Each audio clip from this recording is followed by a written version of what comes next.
사도 바울이라는 사람은 성경에서 가장 위대한 예수님을 전한 이 제자 중에 하나인데, 신약 성경의 3분의 2를 쓴 사람이 이 사람입니다. 오늘은 마지막 시간인데, 사실 이제 바울에게는 그의, 여러분도 알다시피 언어가 있었잖아요.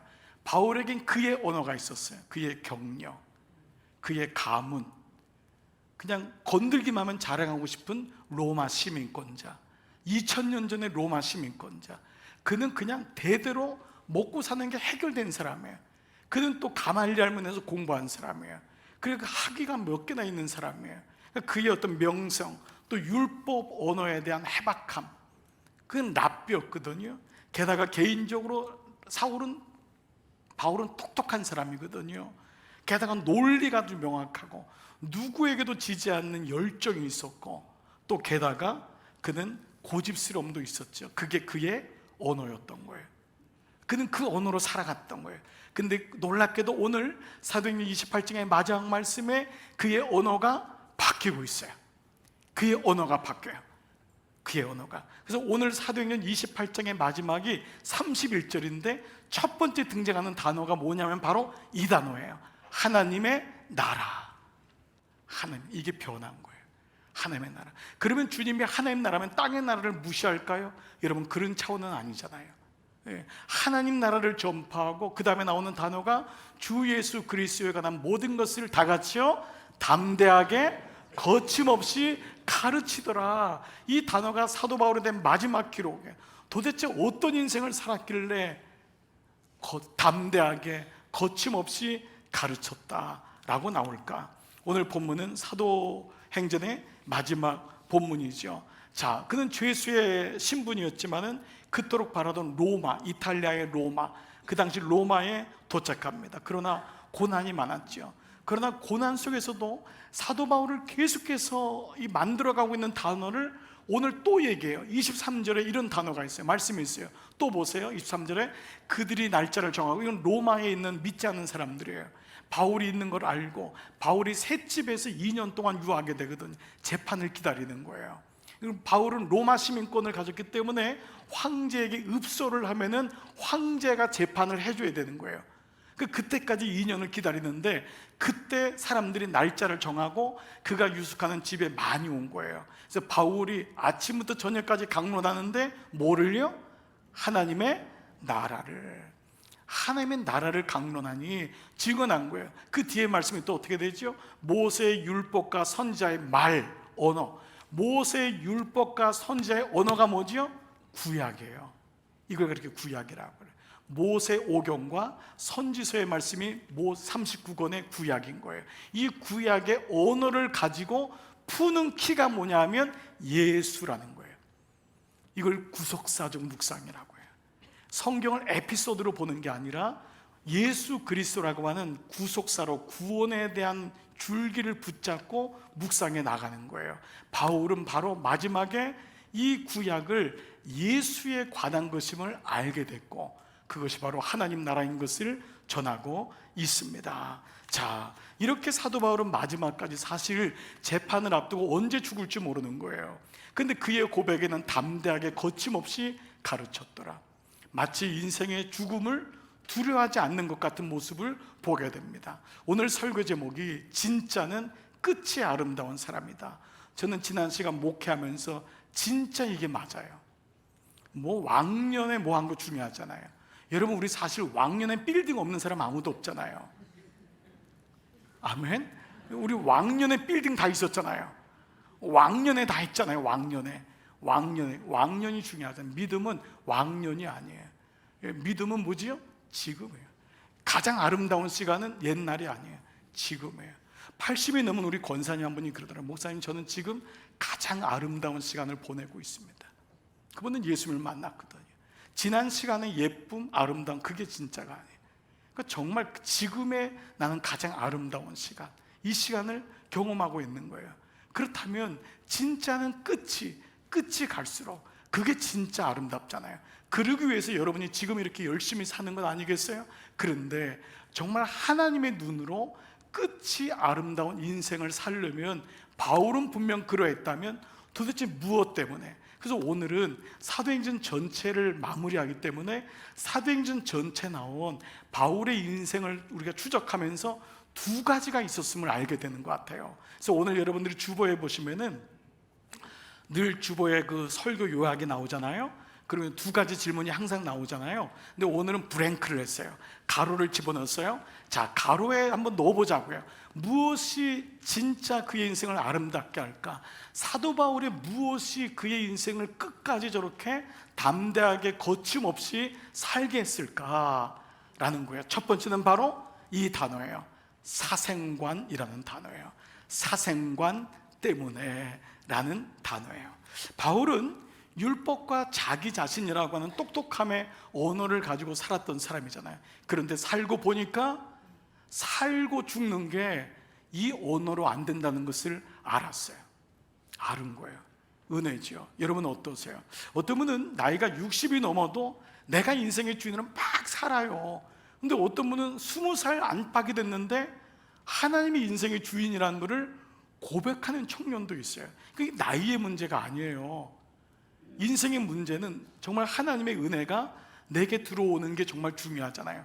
바울은 평생을 자기 언어로 살았는데 해결이 안 되는 거예요. 특별히 죽음의 문제는 해결이 안 되잖아요. 그러니까 사생관이란 건 뭐냐면 삶과 죽음을 보는 관점이잖아요. 앵글이잖아요.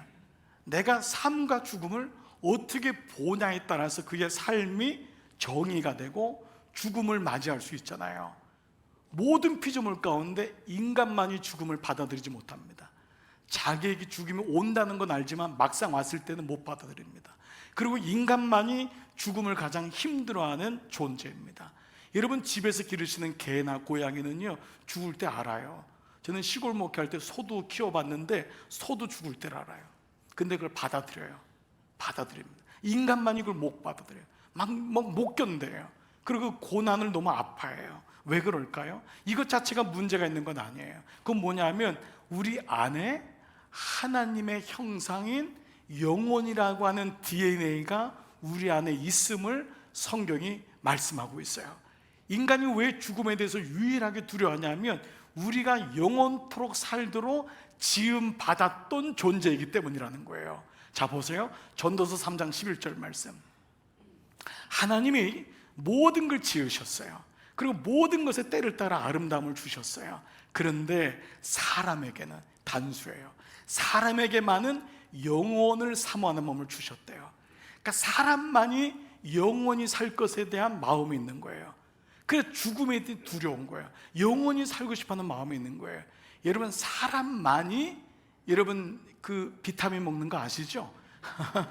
사람만이 보약 먹는 거 아시죠? 여러분 개가 힘들다고 주인한테 보약 끓여달라고 하십니까? 개가 더 오래 살겠다고 나 좀 치료받겠다고 닌게로 맞고 막 이러십니까? 안 그렇습니다. 근데 사람만이 목숨에 대한 생명에 대한 연장에 대한 마음이 있는 거예요. 왜냐하면 하나님이 우리 모두에게 영혼을 사모하는 칩을 형상을 주셨기 때문이라는 거예요. 근데 그 다음 구절이 중요해요. 그러나 하나님이 하시는 일에 이 모든 일의 시종을 시작과 마지막, 즉 삶의 시작과 마지막인 삶과 죽음을 사람으로는 측량할 수 없게 한 거예요.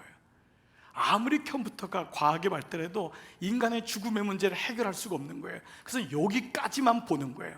이후에는 그냥 상상하는 거예요. 좋은 곳에 갔겠지 라는 말로 우리는 위로하는 정도가 될 수밖에 없는 거예요. 말씀을 모르는 사람에게는. 그런데 이 구절이 다음 구절의 14절 보니까 하나님이 이같이 한 이유가 뭐냐 하면 이같이 행하심은 사람들이 그의 앞에서 경외하게 하려 하심인 줄을 알았도다. 죽음의 문제가 올 때만이 사람은 무릎을 꿇는다는 거예요. 죽음의 문제 앞에서만이 하나님을 진지하게 생각한다는 거예요. 그래서 죽음이 아니라도 큰 고난이 오거나 죽음 같은 병을, 죽음 같은 아픔을 경험할 때 내가 해결할 수 없구나 라는 것을, 내가 긁어모았던 돈과 명예와 학력이 이 문제를 해결할 수 없다는 것을 알게 한다는 것이죠. 사도 바울은 AD 61년경에 로마에 도착해요. 그리고 그곳에서 놀랍게도 2년 동안 거하면서 성경을 쓰는 모든 기초를 만들어요. 왜 그랬을까요? 죽음을 앞두고 있었기 때문이에요. 사생관이 있었기 때문에 하나님을 보는 눈이 달라진 거예요. 거기서 성경을 쓰는 모든 철학과 모든 기반이 쌓이고 실제로 에베소서, 빌립보서, 골로새서, 빌레몬서를 거기서 써요. 그리고 모든 성경을 쓰게 되는 시간이 죽음을 앞둔 시간에 이루어지는 거예요. 그때 가장 솔직해지거든요. 그때 하나님과 가까워지거든요. 그리고 AD 64년에 실제로 로마에 박해가 와요. 그때 로마 황제인 네로, 미친 사람이잖아요. 그 사람이 자기의 시적인 감흥을 일으키겠다고 로마에다 불을 저지르잖아요. 근데 그 다음에 막 피해가 크니까 책임을 누구한테 물려야 되는데, 그때 그리스도인이라는 사람들이 있으니까 그리스도인들에게 모든 책임을 물려서 그들에게 박해를 하죠. 그때 주동자가 된 사람들이 베드로와 바울입니다. 거기서 순교를 당합니다. 실제로 바울이 이 감옥에 있었던 근처에 교회가 있는데 이런 석상이 있어요. 이런 석상은 여러 가지인데 바울이 죽을 때 있었던 석상이에요. 바로 단두대 칼로 목이 잘려서 죽지요. 이게 바울의 마지막이었어요. 그리고 베드로도 십자가에 거꾸로 매달려 죽지요. 자, 그런데 누구나 살고 죽는 것은 모든 사람이 겪어야 되는 단어예요. 모든 인생이 짧고 길것 간에 산다, 죽는다는 벗어날 사람이 없어요. 근데 이때 사도 바울의 고백을 한번 보세요. 디모데후서 여러분 4장 6절 보면은 전제와 같이, 내가 재물과 같이 벌써 내가 부어진 거예요. 들여졌다는 거예요. 재물은 죽는 거잖아요. 근데 나의 떠날 시각이 가까웠도다. 바울은 자기의 죽음을 인지한 거예요. 죽음을 인지하는 건 슬픈 일이 아니에요. 그는 왜 인지할 수 있었냐? 이렇게 얘기하는 거예요. 내가 선한 싸움을 싸우고 나는 죽을 시간이 가까웠지만 난 두려워하지 않는다. 나는 선한 싸움을 싸우고 나의 달려갈 길을 마치고 믿음을 지켰으니. 그런데 그 다음 단어가 이제 이후로는 여기가 끝이 아닌 거예요. 그냥 살다가 이게 끝이지. 그럼 우리가 여기 있을 이유가 없어요. 우리는 하나님을 반쪽밖에 모르는 거예요. 성경은 고난과 죽음에 대한 말씀만 있지 않아요. 그 다음의 나라를 분명히 말씀해요. 나는 부활이요 생명이라 그랬거든요. 예수님 스스로가 나는 부활이요 생명이라 그랬어요. 우리는 예수님이 그냥 우리 어려운 문제를 극복해주고 조금 행복하게 살아주는 그분이 아니라는 거예요. 그분이 친히 말씀하신 나는 부활이요 생명으로. 바울은 이후로는 나를 위하여 의의 면류관이 예비되었으므로 주 곧 의로우신 재판장, 그 하나님이 심판하실 때에 나를 위하여 그날에 내게 이 의의 면류관을 주실 것이다. 이 은혜의 고백이 있었던 거예요. 끝난 게 아니었어요. 적용 질문해 볼게요. 나는 예수님을 믿으면서 사생관이 바뀌고 있는가? 나는 예수님을 믿으면서 죽고 사는 문제에 앵글이 바뀌고 있는가? 죽음을 두려워하지 않는 사람은 아무도 없어요. 그러나 그 죽음이 끝이 아니라는 걸 알게 되고, 그리고 주님 앞에 가기 위해서는 그 가운데서 내가 어떻게 살아야 되는지를 깨달아요. 나는 살고 죽는 것을 하나님의 눈으로 보고 있는가? 우리는 그 마음을 갖는 거예요. 근데 이 첫 번째 사생관이 이어지는 게 죽고 사는 문제가 그 안에 내용이 이루어져야 되잖아요. 그걸 가리켜서 두 번째, 사도 바울을 끝이 아름다운 인생으로 만들었던 이유는 바로 사명관이라는 단어 때문이에요. 첫 번째가 사생관이라면 두 번째는 사명관이라는 단어예요. 누구나 이 땅에 오면은 말씀드린 대로 살다가 죽습니다.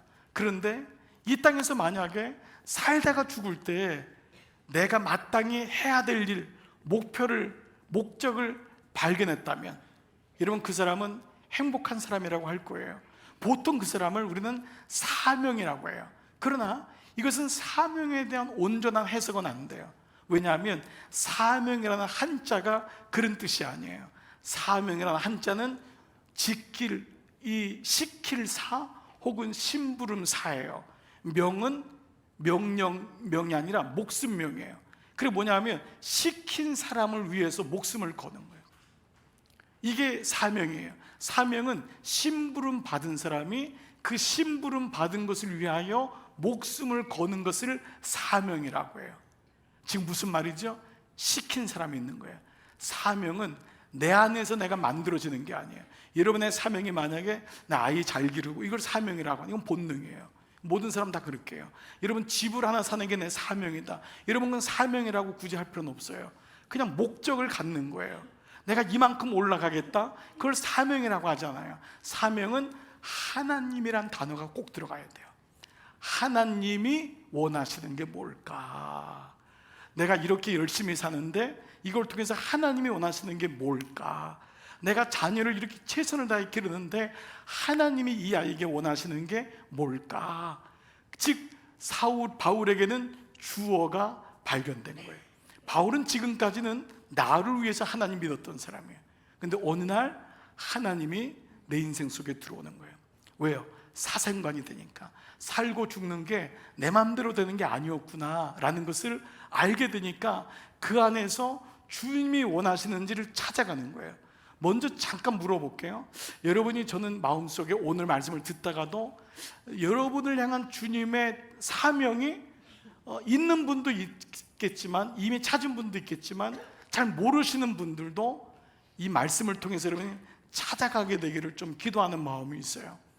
내게 준 사명은 뭘까? 어떤 분에게 왜 사십니까 하면 할 수 없이 살지요. 왜 사세요? 죽지 못해 살지요. 그놈 때문에 살지요. 여러분 그건 사명이라고 하지 않습니다. 물론 그분의 마음을 모르는 게 아니지만, 우리는 말로는 그렇게 하지만 정말 이 땅에 하나님이 보내셨다면, 그리고 주님이 부르셨다면 이 땅에서 우리에게 주님이 원하시는 사명이 있다는 거예요.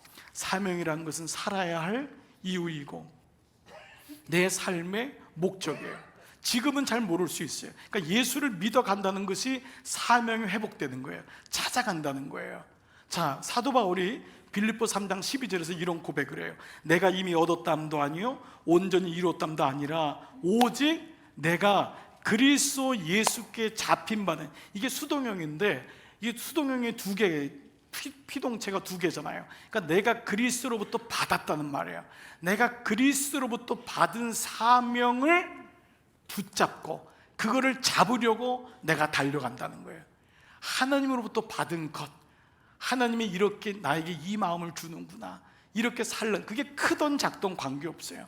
하나님의 마음을 알게 된 거예요. 다시 한번 봐보세요. 내가 옛날에 것도 지난, 이미 얻었담도 아니고 온전히 이뤘담도 아니에요. 인생은 현재 진행형인 거예요. 지금 가는 거예요. 중요한 건 오직 내가 그리스도 예수께 받은, 그러니까 그리스도 예수로 말미암아 내가 잡힌 바 된, 그분이 나를 잡은 거예요. 내가 그분을 잡은 거예요. 그것을 잡으려고 달려간다. 그래서 이것을 뭐라고 했냐면 다음 절에 푯대라고 했어요. 푯대를 향하여 그리스도 예수 안에서 하나님이 위에서 부르신 부름의 상을 위하여 달려간다. 그러니까 이 땅에서 끝나는 게 아니라 주님 앞에 갔을 때 정말 주님이 야, 정말 잘 살았다, 고맙다, 기쁘다, 이게 바울에게는 최종 목적이 된 거예요. 그러니까 바울은 이 땅에 있은 모든 주신 것을 주님을 위해 쓰기로, 주님의 나라를 위해 쓰기로 그 마음속에 작정이 되었던 거예요. 여러분, 우리 이제 이 말씀을 통해 알게 되는 게 있어요. 구원은, 진짜 구원 말해, 진짜 참 구원은 그냥 교회 나오는 게 구원이 아님을 우리는 알고, 우리 교회 정도 이제 알게 됐어요. 구원은 내 언어를 가지고 내 마음대로 살다가 마지막에 십자가의 한편의 강도처럼 극적으로 그냥 딱 구원받는 거, 여러분 그게 아니라는 거. 구원은 그렇게 말씀하신 게 한 번도 없어요. 구원은 온 마음을 다하여, 전심을 다하여 하나님을 사랑하고 내 삶의 영역에 주님의 나라를 이루어가는, 그것이야말로 진짜 구원의 삶이라는 거예요. 그게 바울은 오늘 이렇게 도전이 되는 거예요. 도전이 되는 거예요. 세상에 먹을 게 다 준비된 사람, 모든 안락이 다 준비된 2000년 전 로마 시민권을 가진 사람, 그런 가문인데 그 끝까지 주님을 위해서 살려고, 주님을 더 알려고 그렇게 사명감을 가지고 살잖아요. 적용 질문해 볼게요. 나는 예수를 믿으면서 사명이 생기고 있는가? 나이가 중요하지 않아요. 나이가 80이 돼도 목사님 제게 사명이 생겼어요. 그 영혼을 향한 사명이 생겼어요. 내 마음속에 작은 나라, 하나님 나라지만 그 영역에서 주님의 나라를 만들어 가는 거예요. 여러분 삶 속에는 하나님 나라가, 사명이 만들어지고 있습니까? 오늘 이 설교를 통해서, 말씀을 통해서 여러분에게 사생관과 사명관이 세워지기를 축복합니다. 18세기에 독일의 경건주의자였고요, 평신도예요. 개신교 성교의 아버지라고 불리는 분이 있어요. 여러분 들어보신 분이 있을지 모르는데 이분은 정말 대단한 분이에요. 찐센도로프 백작이에요. 보통 진센도로프라고 하던 찐센도로프, 독일의 백작 귀족이에요. 근데 이분은 나중에 귀족의 명함도 다 버렸어요. 평신도예요, 성도예요. 그런데 할아버지 아버지로부터 좋은 믿음의 유산을 받았어요. 그렇다고 해서 그가 믿음이 있다는 것은 전제될 수가 없어요. 그렇지만 그는 감사히 여겼지만 그를 회심한 것은 부모로부터 내려온 믿음이 아니었어요. 놀랍게도 한 그림 때문이었어요. 그를 회심하게 된 건 하나님이 틈입하시는 게 진짜 여러 가지죠. 어떤 분은 예배를 통해서 틈입하시기도 하고, 어떤 사람은 교통사고를 통해서도 틈입하세요. 어떤 사람은 길을 걷다가도 하나님의 음성이 듣는 사람이 있어요. 이 사람은 우연치 않게 그 당시에 화가였던 노메니코 페티가 그린 에체 호모, 이 사람을 보라 라고 하는 그림을 보면서 거듭났어요. 이 그림을 보는 순간 완전히 그는 그 자리에서 얼어붙었어요. 근데 이 그림, 예수님이 십자가 가장 비참하게 보이는 그 예수님이 마치 자기를 바라보면서 말씀하시는데, 에체 호모라는 이 그림 밑에 글이 있는 게 뭐냐면, 나는 너를 위하여 이 모든 것을 주었건만 너 나를 위하여 무엇하고 있느냐. 자기는 너무 배불렀던 거예요. 귀족으로 태어나서 부족함이 없었어요. 나는 너를 위해 모든 걸 주고만 너 나를 위해 무엇하고 있느냐. 이 말씀이 젊은 진센도로프의 가슴을 휘벼들면서 하나님 말씀이 잡혔을 때 그는 그 자리에서 무릎을 꿇고 하나님 앞에 이렇게 고백을 했대요. 주님, 오랫동안 당신을 사랑했지만 사실은 당신을 위한 것이 아니었습니다. 나를 위해서 당신을 사랑했습니다. 오랫동안 당신을 사랑했지만 당신을 위한 것이 아니었습니다. 그렇지만 이제는 당신이 이끄시는 대로 제 삶을 드리겠습니다. 사명이란 단어가 그에게 오기 시작한 거예요. 정말 이 사람은 한 사람이 마지막에요 100명의 선교사를 파송하고 후원하는 일을 감당해요. 여러분, 우리 여기 청년들, 청장년들, 여러분이 다 주님의 일을 감당하시고 직업 전선에 있잖아요. 여러분들에겐 어떤 직업에 대한 비전이 있으세요? 정말 여러분의 직업을 통해서 하나님 나라를 한번 멋있게 세우고 싶어하는 그런 마음 없나요? 여러분의 부모님들 자녀를 향해서 너 이거 좋은 직업이니까 이거에서 먹고나 살아라, 이 정도입니까? 아니면 정말 난 너를 위해서 축복한다, 너를 위해 하나님 나라가 세워졌으면 좋겠어, 너를 통해서 많은 선교사님들이 파송되고 너를 통해 교회가 굳건히 세워지는, 나는 그런 꿈이 있단다, 비전이 있단다, 너 요 정도 해가지고 먹고 살아라. 혹시 그렇게 멈춰있진 않습니까? 오늘 사명을 잃어버린 그리스도인들이 너무 많아요. 하나님의 그림이 너무 작아진 거예요. 오늘 저는 여기 어르신들이든 젊으신 분들이든 하나님 나라에 대한 꿈이, 소명이, 사명이 이루어지기를 축복합니다. 하나님이란 단어가 있으면 놀랍게 하나님 것을 이루십니다. 저는 젊었을 때 아버지가 사업 마감하면서 너무 힘들었을 때 소원이 생긴 게 있었어요. 예수님을 믿으면서 마음속에 개척교회라면서 지구본 하나를 선물 받았어요. 지구본을 마루에 두고 매일마다 지구본을 봤어요. 주님, 나 여기 가서도 복음을 전하고 싶고 여기 가서도 복음을 전하시고, 그런데 갈 차비도 없고 비행기도 없고 아는 사람도 없고 아무도 없어요. 그런데 3년 동안 매일마다 지구본을 돌렸는데 제가 탄 마일이 150만 마일이에요. 여러분 잘 이해가 안 되실 거예요. 100만 마일이 넘으면 비행기를 위에서 1년을 비행기를 타야 되는 거예요. 하나님은 그 말씀을 들으셨던 것 같아요. 아무것도 없던 사람에게 복음을 전하는 꿈을 주었고 그 복음을 가지고 살아내는 삶을 살게 하셨어요. 자랑도 아니고 여러분에게 뽐내자고 하는 얘기가 아닙니다. 사랑하는 여러분, 우리에게는 어떤 사명이 있나요? 나는 여기까지인가요? 이만한가요? 아닙니다. 진짜는 끝이 아름다운 사람입니다. 그래서 이렇게 사도 바울의 마지막 말씀이 끝나는 거예요. 하나님의 나라를 전파하며 주 예수 그리스도께 관한 모든 것을 담대하게 거침없이 가르치더라. 오늘 이 말씀이 여러분의 말씀이 되기를 축복합니다. 여러분의 자녀들의 말씀이 될 것을 축복합니다. 주님, 진짜는 끝이 아름답군요. 저 주님을 위해서 이런 인생, 우리 아이들 이런 인생 되기를 소원합니다. 이 마음이 여러분 가운데 불이 붙으면 오늘 말씀대로 이루어질 줄 믿습니다. 아멘.